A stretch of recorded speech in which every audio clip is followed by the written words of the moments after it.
bien, bonjour à toutes et à tous et soyez les bienvenus sur le plateau télé du 16e Congrès Médecine Générale France. Et j'ai le plaisir de vous présenter mes invités. Docteur Maxime Potra, bonjour. Bonjour. Vous êtes médecin généraliste dans cette belle région qui est la Touraine, à côté de Tours, c'est bien ça ? C'est ça, effectivement.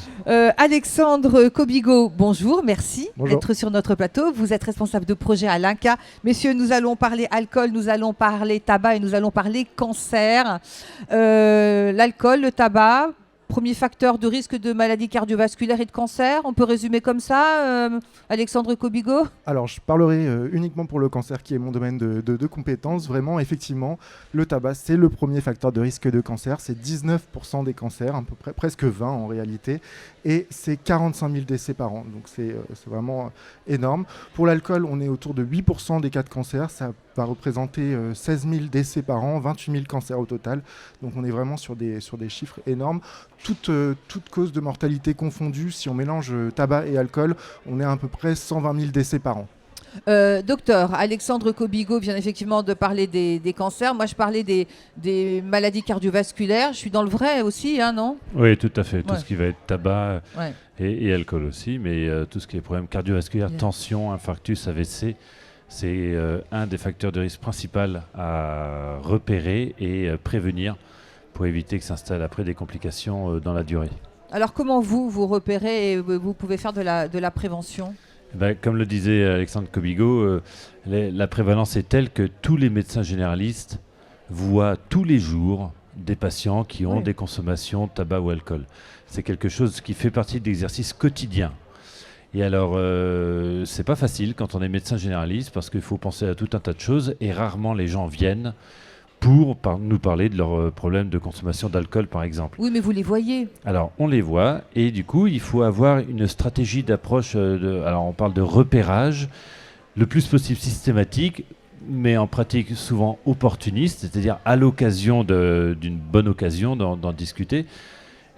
Encore que c'est un exercice difficile parce qu'on parle du tabac, de l'alcool, c'est le champ des troubles addictifs dans leur Ouais, bien généralité. Et c'est quelque chose de difficile à aborder en consultation classique. Alexandre Kobigo, vous avez mis au point des outils pour aider les médecins.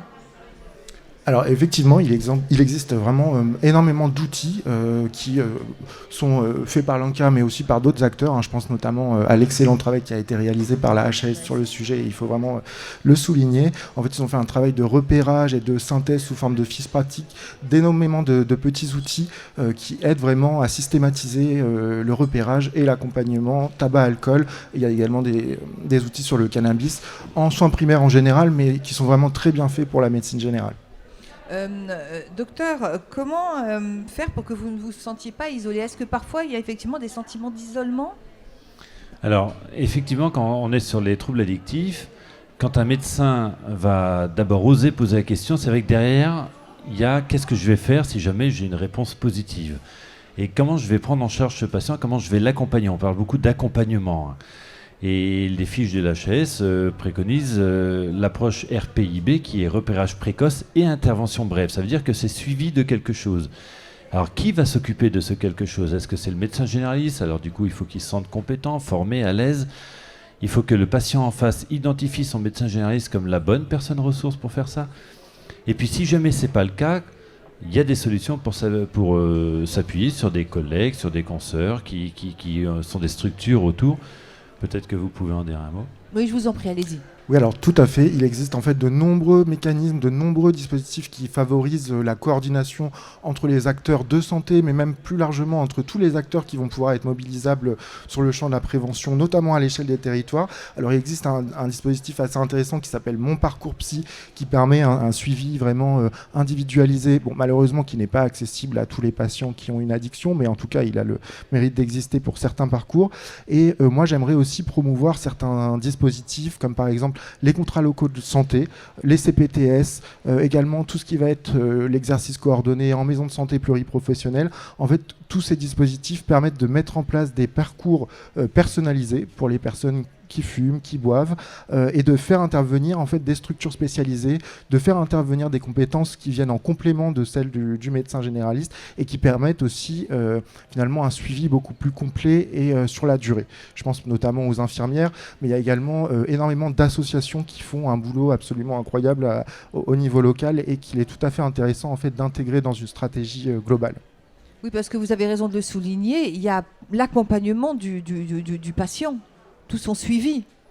Voilà, c'est ça. Juste pour rebondir sur ce qui a été dit, c'est vrai que pour aider le médecin généraliste dans sa pratique quotidienne, il y a les politiques générales avec un mois dédié, le mois sans tabac au mois de novembre, qui est une occasion particulière de rappeler aux patients et puis d'inciter les soignants à aborder davantage la question du tabac sur ce mois-là.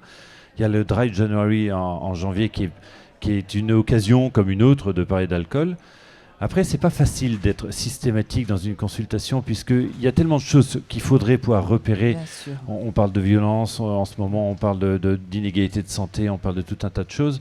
Mais c'est vrai qu'il y a des temps dans l'année qui sont peut-être plus propices. Il y a des organisations de santé comme les CPTS. Et puis, il y a eu une session durant ce congrès avec l'Amil Decazes sur les microstructures, qui est une possibilité qui peut-être arrivera à se développer. Et puis après, il y a le parcours monpsy.com et c'est vrai que j'ai regardé. Alors, c'est à la fois très bien pour l'accès aux soins parce que c'est remboursé, du coup. Pour autant, moi qui exerce la médecine générale en milieu rural dans un désert médical, j'ai regardé sur le zonage. Le premier psy qui est conventionné par la Sécu est à plus de 20 km. Et c'est une limite comme une autre. C'est pas toujours... Alors, les choses se développent. Probablement que l'exercice va être facilité d'année en année avec l'interprofessionnalité, il y a les infirmières, et peut-être le développement des IPA à venir, des assistants médicaux, des nouvelles façons de travailler dans des maisons de santé où il y a des réunions de concertation pluriprofessionnelles, où du coup on aura l'occasion de discuter à plusieurs autour de la table de certains patients qui se confient tantôt au médecin généraliste, mais tantôt à son infirmier, à son kiné, le dentiste ou autre. Il est important de souligner que, on va dire, ces conduites addictives, elles concernent les jeunes et les moins jeunes. Hein. Tout le monde est concerné.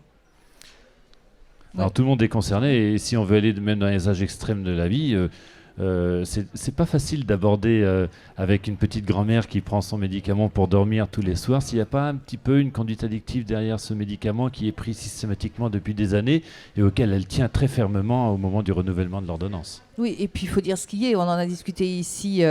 La crise du Covid n'a malheureusement rien arrangé. On sait qu'il y a malheureusement des troubles anxieux qui ont explosé dans la population. Certaines conduites addictives. Donc tout ça, c'est pas simple. Il faut prendre en charge ces gens-là.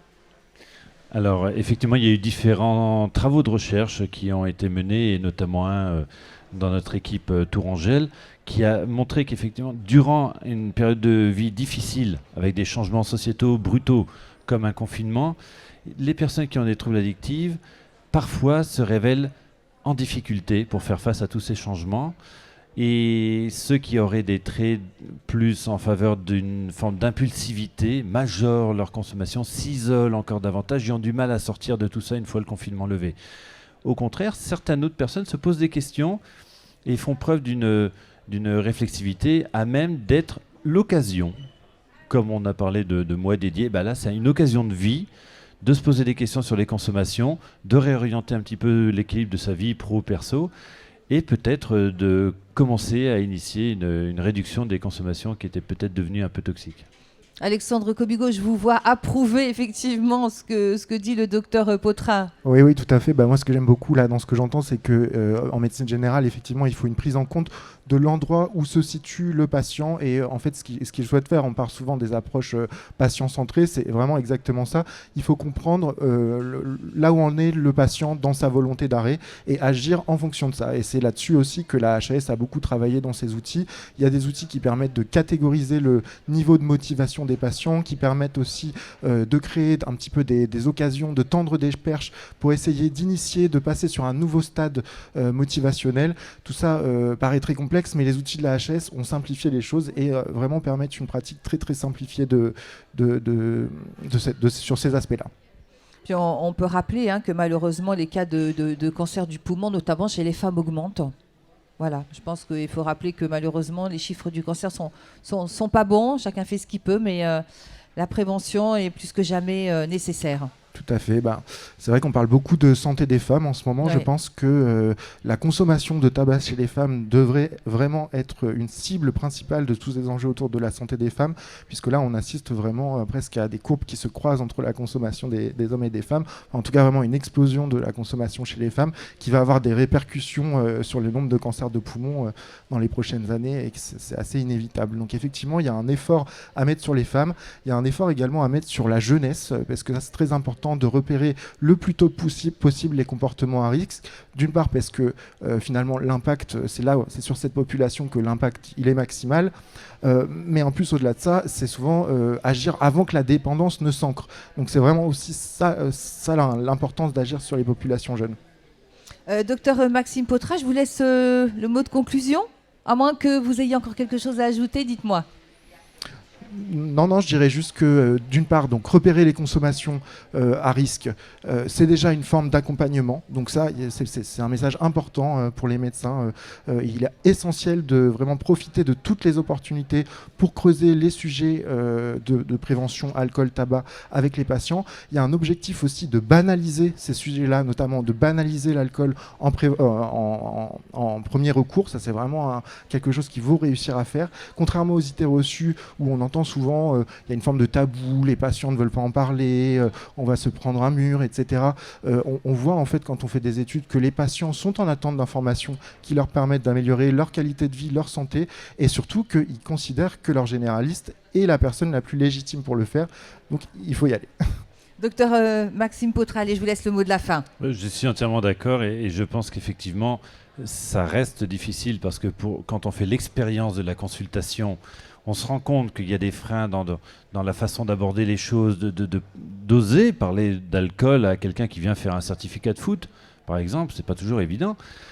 Mais l'HAS, même le Collège de médecine générale sur son site a fait des productions de fiches pratiques que vous pouvez retrouver en libre accès.